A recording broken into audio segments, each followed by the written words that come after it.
Abra aí a sua Bíblia no Evangelho segundo Lucas, no capítulo 2. Lucas capítulo 2, nós vamos ler a partir do verso 8 até o verso 20. Uma história bíblica bem conhecida que remete a essa celebração de hoje. E a palavra de Deus diz em Lucas capítulo 2, a partir do versículo 8: Havia naquela mesma região pastores que viviam nos campos e guardavam o seu rebanho durante as vigílias da noite. E um anjo do Senhor desceu aonde eles estavam, e a glória do Senhor brilhou ao redor deles. E ficaram tomados de grande temor. O anjo, porém, lhes disse: Não temais, eis aqui vos trago boa nova de grande alegria, que será para todo o povo. É que hoje vos nasceu na cidade de Davi o Salvador, que é Cristo, o Senhor. E isto vos servirá de sinal: encontrareis uma criança envolta em faixas e deitada em manjedoura. E subitamente apareceu com o anjo uma multidão da milícia celestial, louvando a Deus e dizendo: Glória a Deus nas maiores alturas e paz na terra entre os homens a quem Ele quer bem. E ausentando-se deles os anjos para o céu, diziam os pastores uns aos outros: Vamos até Belém e vejamos os acontecimentos que o Senhor nos deu a conhecer. Foram apressadamente e acharam Maria e José e a criança deitada na manjedoura. E vendo, divulgaram o que lhes tinha sido dito a respeito deste menino. Todos os que ouviram se admiraram das coisas referidas pelos pastores. Maria, porém, guardava todas estas palavras, meditando-as no coração. Voltaram então os pastores, glorificando e louvando a Deus por tudo o que tinham ouvido e visto, como lhes fora anunciado. Amém. Pai, muito obrigado pela Tua palavra, pelo que ela nos revela, pelo que foi deixado para nós, a verdade que liberta. E mais uma vez, essa manhã em Tua casa, o que queremos é ouvir a voz do Senhor. Queremos ouvir a Tua palavra, Pai. Não estamos aqui para ouvir doutrinas de homens, nem coisas desse mundo, mas a palavra de Deus, que nos abençoa, que nos dá direção, a verdade que liberta, que ela fale ao nosso coração. Para isso, Pai, eu entrego mais uma vez a minha vida ao Senhor, peço graça, misericórdia e clamo pela unção do Espírito Santo, para que eu seja um instrumento Teu e possa anunciar a Tua palavra a todos nós essa manhã. Oramos por isso em nome de Jesus. Amém. Graças a Deus. Amados, lemos aqui, como eu disse, um texto conhecido a respeito do Natal, que é a data que nós celebramos, não apenas nós, mas praticamente o mundo inteiro, celebrando esse acontecimento. Mas sempre me vem um questionamento, como já falei para você ainda há pouco: será que as pessoas sabem o que estão celebrando? Será que elas entendem o que é que estão celebrando e por que estão reunidas? E esse texto aqui mostra o anúncio desse grande acontecimento, o Natal, que é nascimento. Nasceu Jesus, nasceu um menino, colocado em manjedoura, como disseram aqui os anjos a estes pastores, e isto é o cumprimento de uma promessa de Deus. Não é um evento aleatório, não é um nascimento como outro qualquer, como tantos nascimentos a cada dia ocorrem no mundo inteiro, mas é um evento relacionado a uma profecia, relacionado a uma promessa feita por Deus. E essa promessa, por mais que isso possa parecer estranho, ela foi feita lá no início, lá na criação. Ela foi feita lá no livro de Gênesis, e eu quero ler para você o livro de Gênesis, no capítulo número 3, no versículo número 15. Depois do pecado do homem, o pecado original, Adão, Eva, como a Bíblia descreve, acontece a prescrição da punição por aquele pecado. Deus vai prescrever uma punição pela desobediência do homem. Mas ao mesmo tempo, nesse texto está escrito no versículo 15: Porém, inimizade entre ti e a mulher, entre a tua descendência e o seu descendente. Ele está falando a serpente, dizendo que haverá também uma inimizade entre ela e a mulher, entre a descendência da serpente e o seu descendente, o descendente da mulher. Veja, ele não fala no plural, ele não fala dos descendentes da mulher, mas de um descendente, dizendo: este descendente te ferirá a cabeça e tu lhe ferirás o calcanhar. Veja, aqui no início de tudo, Deus já está dizendo quem seria o descendente da mulher. Quem seria? Jesus. E em relação à serpente, ele pisaria na cabeça desta serpente, embora ela pudesse lhe ferir o calcanhar. Um símbolo da crucificação, em que aparentemente há uma vitória do mal sobre o bem, em que aparentemente há uma vitória da serpente, mas é apenas uma ferida no calcanhar. Mas este descendente pisaria na cabeça da serpente. Como a Bíblia diz, Jesus veio para destruir as obras do diabo. Então não veio apenas para salvar o homem, mas também para pisar na cabeça da serpente. O cumprimento de algo que foi dito lá no início de todas as coisas. A razão da vinda de Jesus é o pecado. E o pecado começou aonde? Lá no Éden, com esta desobediência. Se o homem não tivesse pecado, não era necessário o Salvador, mas o Salvador é necessário por causa do pecado. E na prescrição da punição, Deus já anuncia o que viria a acontecer.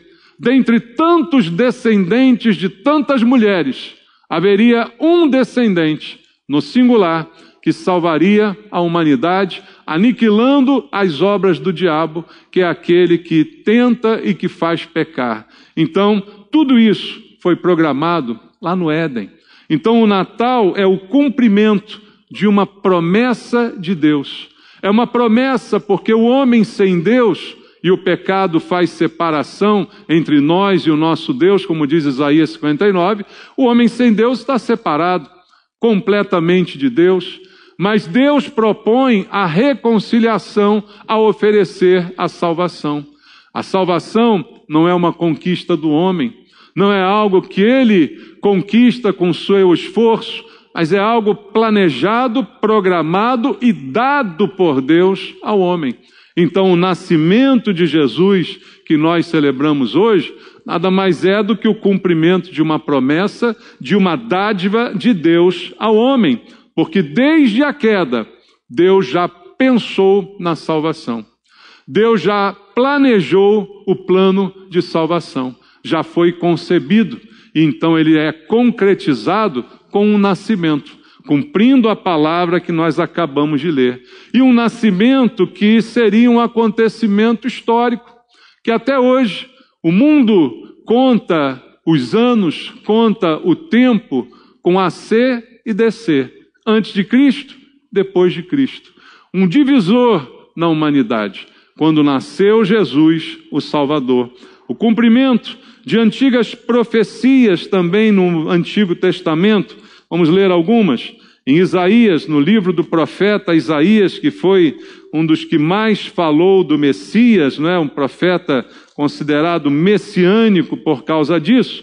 No capítulo número 7 do livro de Isaías, nós vamos ler aqui o versículo 14. Isaías 7,14, há uma profecia que diz assim: portanto, o Senhor mesmo vos dará um sinal. Olha o sinal. Eis que a virgem conceberá e dará à luz um filho, e lhe chamará Emanuel. Emanuel significa Deus conosco. Ou seja, Deus vem ao mundo e habita entre nós. Deus se faz carne e está no nosso meio. Para o judeu que leu isso aqui na época de Isaías, é um conceito completamente novo, porque o judeu não tem essa permissão de se aproximar de Deus. Ele tem Deus, mas há uma separação, há um distanciamento, e aí ele diz, a virgem vai conceber, e o fruto desse nascimento é a evidência de Deus conosco. Se chamará Emanuel. No mesmo livro de Isaías, no capítulo 9, no versículo 6, está escrito, porque um menino nos nasceu, um filho se nos deu, dado por Deus. O governo está sobre os seus ombros, e o seu nome será, além de Emanuel, maravilhoso, conselheiro, Deus forte, Pai da eternidade, príncipe da paz. Então veja como isso tudo é anunciado por Deus previamente, cerca de 700 anos antes do acontecimento dos pastores que lemos aqui no Evangelho de Lucas. Então isso tudo é anunciado, é falado por Deus, é o cumprimento de uma promessa, o cumprimento de profecias da Bíblia Sagrada. Então isso tudo que aqui acontece não é por acaso. Tudo que aconteceu é algo que Deus programou. Vamos agora a Miqueias, no capítulo 5, no versículo número 2. Veja, toda a palavra de Deus, ela anuncia o Salvador.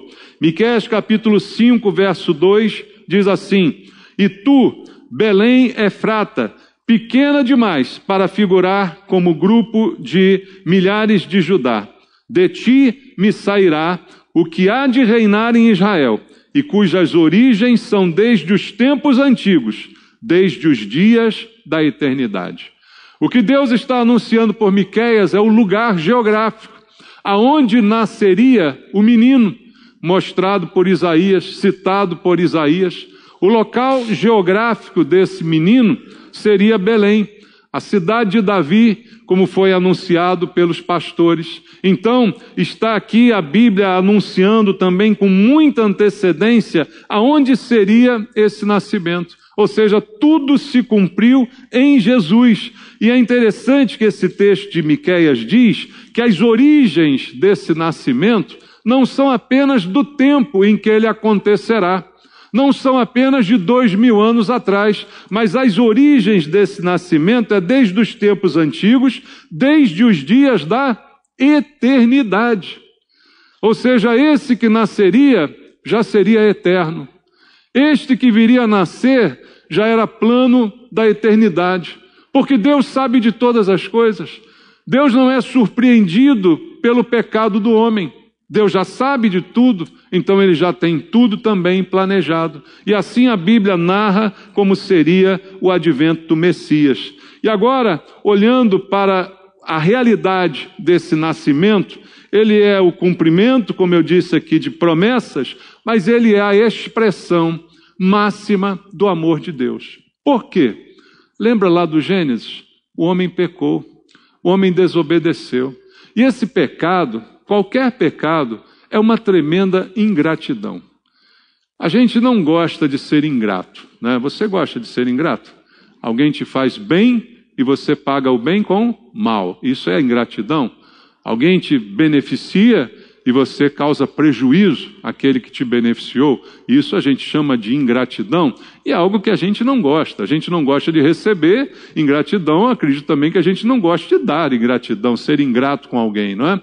Mas o pecado é uma grande ingratidão. Desde o Éden, porque quando Deus criou o homem, o que Deus deu ao homem, hein, irmãos? Deus deu tudo ao homem. Deu as bênçãos de Deus, deu o mundo, deu tudo para o seu desfrute e prazer.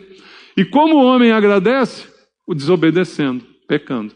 Então o pecado sempre é uma ingratidão. E o que merece o ingrato? Para nós, né? A gente vê uma pessoa ingrata, merece sofrer, desgraçado. A gente logo diz isso, foi ingrato, não quero mais papo com ele. Deus não é assim, graças a Deus. Deus não é como nós, graças a Deus, né? Então, como é que ele paga a ingratidão? Ele paga com um bem. Ele paga o mal com o bem. Ele paga a ingratidão com amor. E aí a Bíblia vai dizer a razão. De lá no Éden, o plano já está feito. Poderia Deus abandonar o homem? Você foi ingrato, você fez o que quis, agora se vira. Agora o teu destino é o inferno, você nunca mais vai chegar perto de mim, eu não quero mais papo com você. Porque a gente conversava todo dia, lembra do que a Bíblia fala? Que todo dia Adão tinha uma conversa com Deus? E você me abandona, você é ingrato, você cospe no prato que comeu. Você joga tudo fora, então eu também te abandono, não quero saber de você. E o teu destino são as trevas e não há mais o que ser feito. Mas não foi isso que Deus fez. Deus fez o plano da salvação. Lá atrás, programado o nascimento do menino, o Deus conosco, o príncipe da paz, lá em Belém, tudo programado, tudo preparado por Deus. E a Bíblia diz que tudo isso por uma simples razão, pelo amor. Vamos ler João capítulo 3, versículo 16 ao versículo 18, aonde está escrito: porque Deus fez o quê? Amou o mundo de tal maneira que deu o seu Filho unigênito para que todo o que nele crê não pereça, mas tenha a vida eterna. Ou seja, o homem irremediavelmente perdido por sua ingratidão é oferecido a ele por amor uma chance de recuperação, uma chance de restauração, de nascer de novo, de apagar o passado, de viver uma nova vida. E a razão disso, a Bíblia diz que é o amor, porque Deus amou de tal maneira que oferece o seu unigênito para que qualquer pessoa que acredite nele não pereça como mereceria, mas ao contrário tenha a vida eterna. Porquanto Deus enviou o seu Filho ao mundo, não para que julgasse o mundo, porque o mundo já estava julgado. O pecado já está julgado.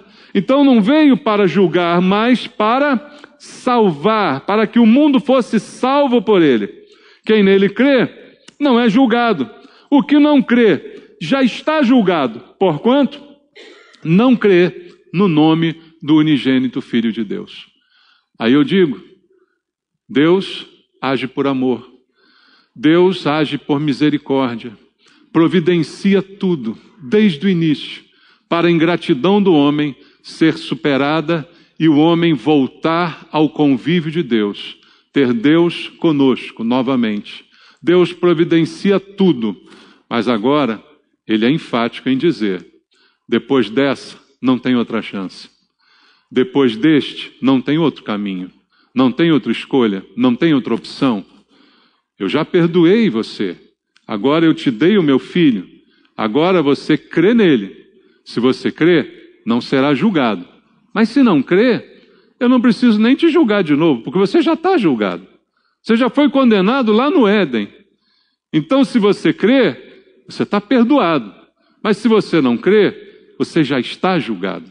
Então não há mais o que ser feito. E é isso que significa o Natal. É isso que significa o nascimento de Jesus. É esse entendimento que nós temos que ter e transmitir aos outros. Porque, veja, irmãos, pense em Jesus agora. Você acha que Jesus está preocupado se você vai comer um pernil hoje em homenagem a ele? Você acha que Jesus está esperando você cantar parabéns para Jesus? Você acha que ele está... É muito mais uma festa para a gente do que propriamente para ele. Fala sério, né? É muito mais uma comemoração nossa do que para ele. Porque o que tem que ser comemorado no nascimento dele são as pessoas acreditando nele, nele crendo e sendo salvas. Porque elas podem celebrar quantos natais quiserem. Porque se elas não crerem, elas não serão salvas. Porque sobre elas permanece o julgamento, que já foi determinado no céu. Então o que importa para Jesus não é se a gente vai comer pernil hoje à noite, ou bacalhau, ou coisa. Isso não importa. O que importa é se você crê ou não nele. É se você vai ou não para o céu. Quem nele crê não será julgado, não é julgado. Mas quem não crê já está julgado. O que importa é que se você crê, você vai ter a vida eterna. Não vai perecer, mas vai ter a vida eterna. Esse é o Natal. Qualquer outra coisa não tem sentido. Podemos festejar? Podemos. Mas é muito mais para a gente do que para Jesus. Porque a festa para Jesus existe quando um pecador é salvo. A festa para Deus existe quando ele consegue resgatar um que estava destinado ao inferno. Ali a festa no céu. O próprio Senhor Jesus ensinou isso. Lembra da parábola do filho pródigo, como foi dito isso? Vamos nos alegrar, porque esse meu filho estava morto e agora reviveu. Ali há alegria no céu. A festa, ela se justifica pela salvação. Porque o resto, irmãos, o resto é coisa da vida. É a vida. A gente festeja. A gente gosta de festejar ou não gosta? Por que as nossas festas se chamam comemoração? Porque a gente come. A gente se reúne para comer, irmão. Esse é o alvo. E você comemora o Natal. Comemora o Ano Novo. Comemora a Páscoa. E tome chocolate para dentro. Não é verdade? Nós somos assim. Isso é parte da vida. Só que a vida passa. A vida passa e a gente não sabe. Será que Natal que vem estaremos aqui? Será que Natal que vem nossos parentes estarão conosco? Ninguém sabe. Mas o importante é, será que quando fechar o olho aqui, eu abro no céu na presença de Jesus? Esse é o importante. Não estou sendo contra, não. Eu gosto também de comemorar. Quem não gosta? Não, irmãos? Não sou contra, mas é nosso. Não tem valor espiritual nisso. É carnal, né, irmãos? É carne, a gente gosta de churrasco. Então isso é carne. Não há um valor espiritual na festa, mas há um valor espiritual no evento. E o evento é, Jesus nasceu. E nasceu por causa disso tudo que eu te disse. E o único propósito disso é que alguém creia e seja salvo. Porque se essa história que é contada há 2000 anos não é crida, ninguém é salvo. Mas quando ela é crida, alguém é salvo. Se você crer, você será salvo. E Jesus disse isso. Se você crê em mim, como dizem as Escrituras, você será salvo. Aquele que vive e crê em mim não morrerá eternamente. Ele prometeu. Então a promessa está no crer, não no comemorar. A maioria das pessoas que hoje vai comemorar o Natal não acredita em Jesus, como eu disse para você aqui.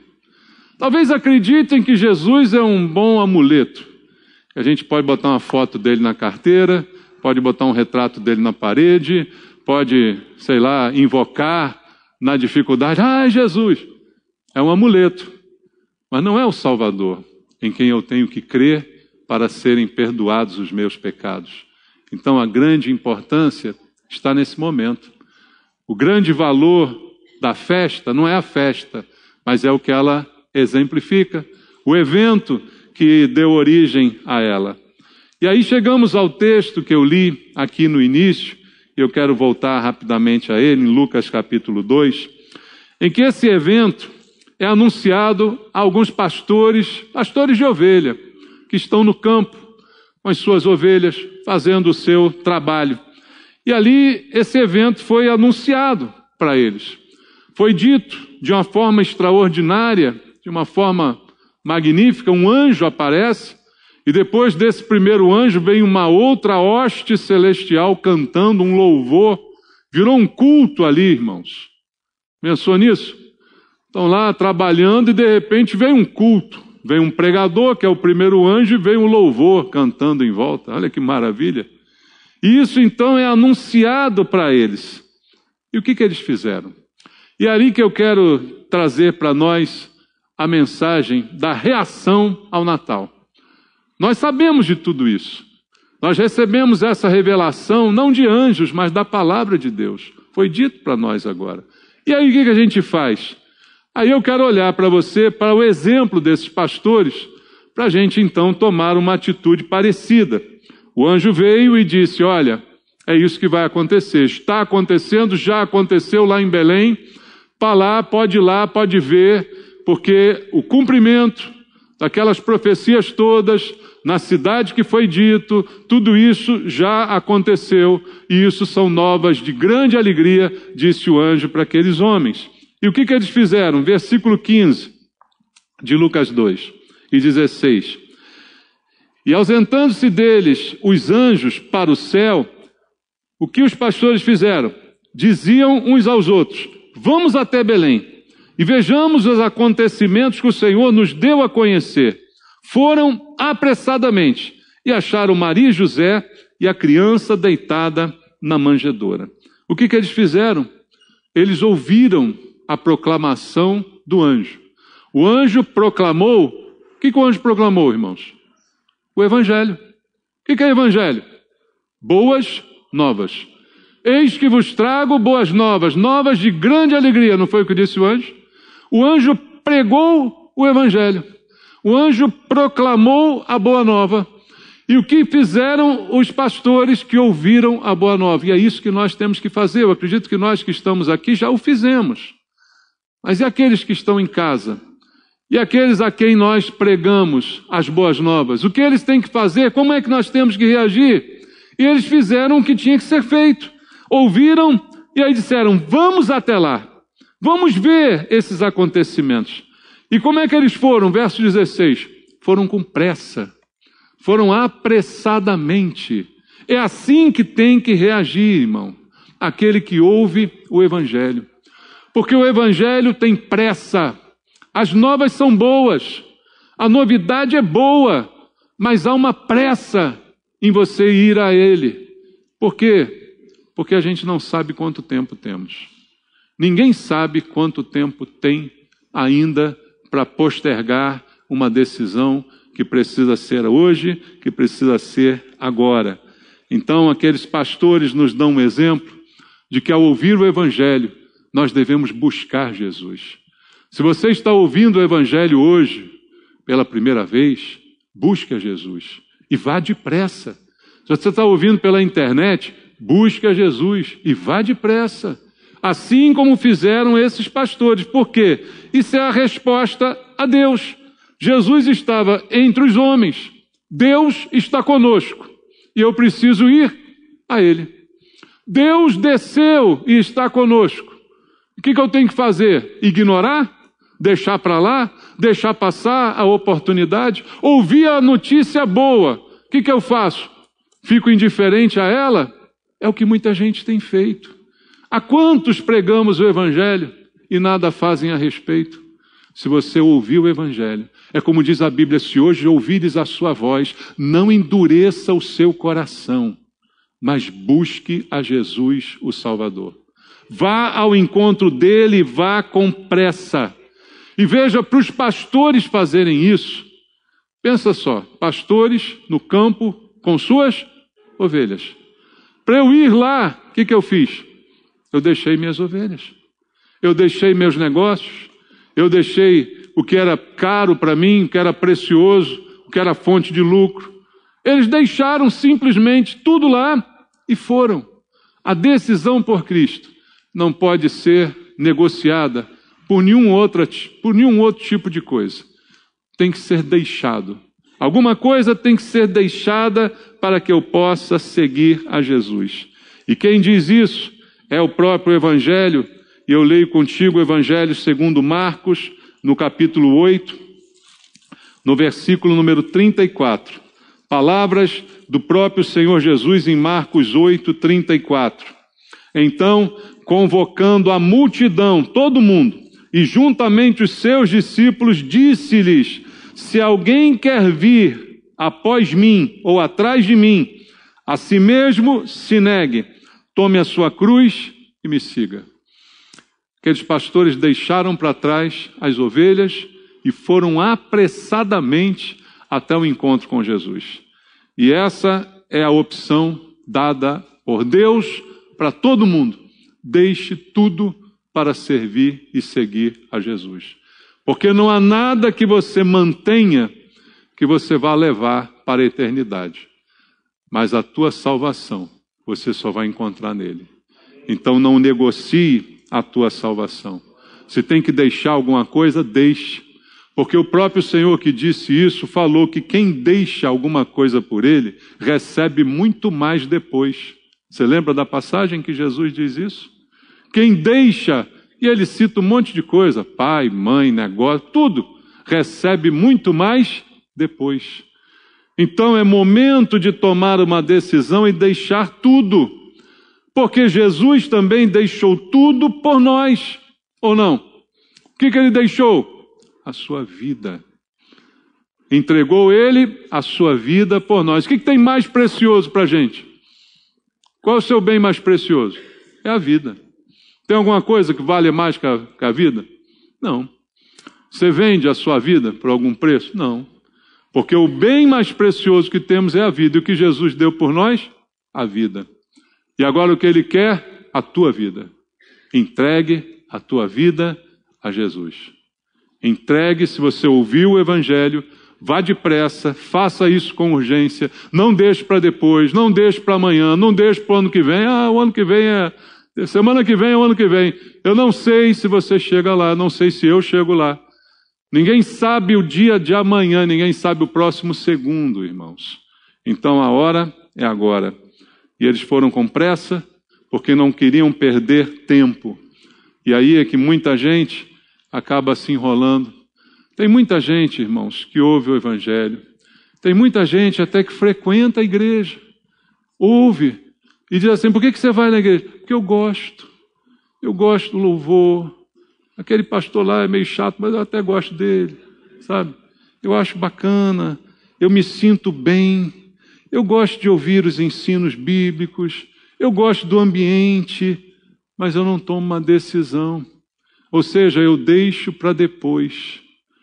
Frequentar uma igreja não faz de você um salvo. Você é salvo quando você entrega a sua vida para Jesus. Quando você renuncia a tudo que tem e com muita pressa. Você lembra de Zaqueu? A Bíblia também diz que ele desceu depressa. E Jesus disse, Zaqueu, desce depressa.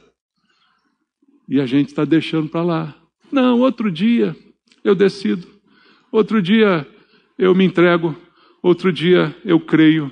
Ano que vem eu começo, eu mudo. E a coisa não é assim. Porque Natal, irmãos, o Natal é o encontro do perdido com o Salvador. Como eu citei, vamos ler aqui o texto em Lucas, no capítulo 19, no versículo 10, nesse episódio, né, em que Jesus está lá na casa de Zaqueu, que ele mandou descer depressa, né? E aqui no capítulo 19, no versículo 10, está escrito assim, porque o Filho do Homem veio buscar e salvar quem? O perdido. Se está perdido, só vai ser achado por Jesus. E esse é o convite que Jesus está fazendo, ao encontro do perdido com o que salva. É o encontro do que está condenado com aquele que pode salvar. Isso é o Natal. Se há um sentido para ele, o sentido é esse. É como disse Jesus, vinde a mim, todos os que estáis cansados e sobrecarregados, e eu vos aliviarei. Tomai sobre vós o meu jugo e aprendei de mim, porque sou manso e humilde de coração, e achareis descanso para as vossas almas. Essa é a promessa. É isso que você precisa ir e fazer. E vinde, vinde. Ele diz, vinde. Os pastores ouviram, o que fizeram? Foram. Zaqueu ouviu, o que ele fez? Desceu depressa e foi. Não tem tempo. Não dá para deixar para depois, não dá para deixar para o outro dia. Veja, eles foram, eles acharam. Olha o que diz aqui Lucas também, capítulo 11. Lucas capítulo 11, agora no verso 9 e 10. Por isso vos digo, pedi e dar-se-vos-á, buscai e achareis, batei e abrir-se-vos-á, pois todo o que pede recebe, o que busca, encontra, e quem bate, abrir-se-lhe-á. Eles foram buscar o Salvador, e o que eles encontraram? O Salvador.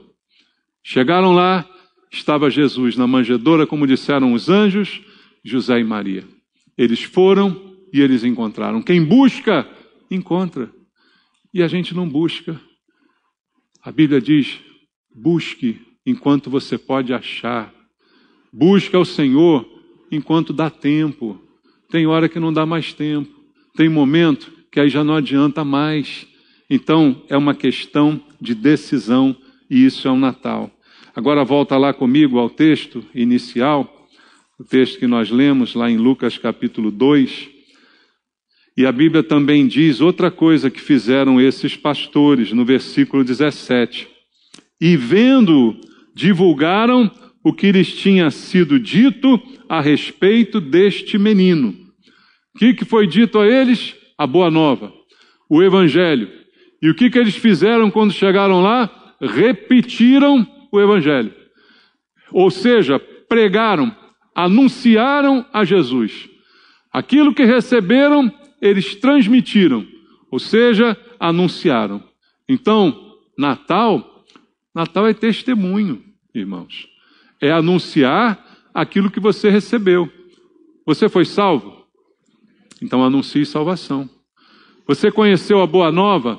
Então façam com que as pessoas conheçam também a boa nova.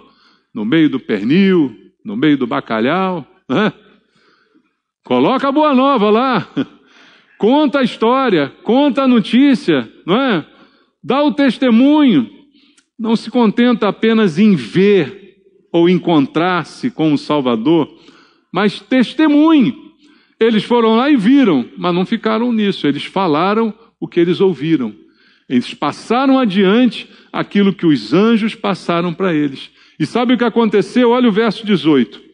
Todos os que ouviram se admiraram das coisas referidas pelos pastores. Veja, houve uma admiração. A ideia aqui é que não tem só José e Maria, o menino lá. Tem mais gente. E eles pregaram. E as pessoas ouviram. E todas elas que escutaram o anúncio do evangelho ficaram admiradas. Então a mensagem foi impactante. O evangelho é impactante. Você não precisa ser um pregador eloquente para pregar o evangelho. Na simplicidade do que você sabe, você só precisa saber uma coisa, a verdade. Não vai inventar. Não vai pregar o Papai Noel, né, irmão? Mas se você sabe a história, e eu te contei ela aqui hoje, o que você precisa? É só contar de novo. É só falar de novo. Não importa se você fala bem, se você fala mal, se você gagueja, isso não está em jogo. Porque o poder está na verdade. Não está no instrumento. O poder está no que é dito, no que é falado, no que é transmitido, e não em quem transmite. Esse é o poder de Deus, o evangelho.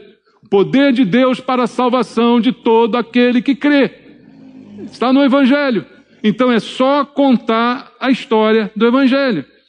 Porque quem encontra com Cristo não pode ficar calado. Não pode guardar para si aquilo que recebeu. Eles receberam aquela boa nova, aquela coisa maravilhosa, anjos cantando, um anjo falando. Não podia ficar só para eles. Isso tinha que ser compartilhado.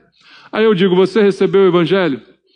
Você ouviu a verdade? Você creu nela? Você é salvo? Você vai guardar segredo agora disso? Vai ficar só para você?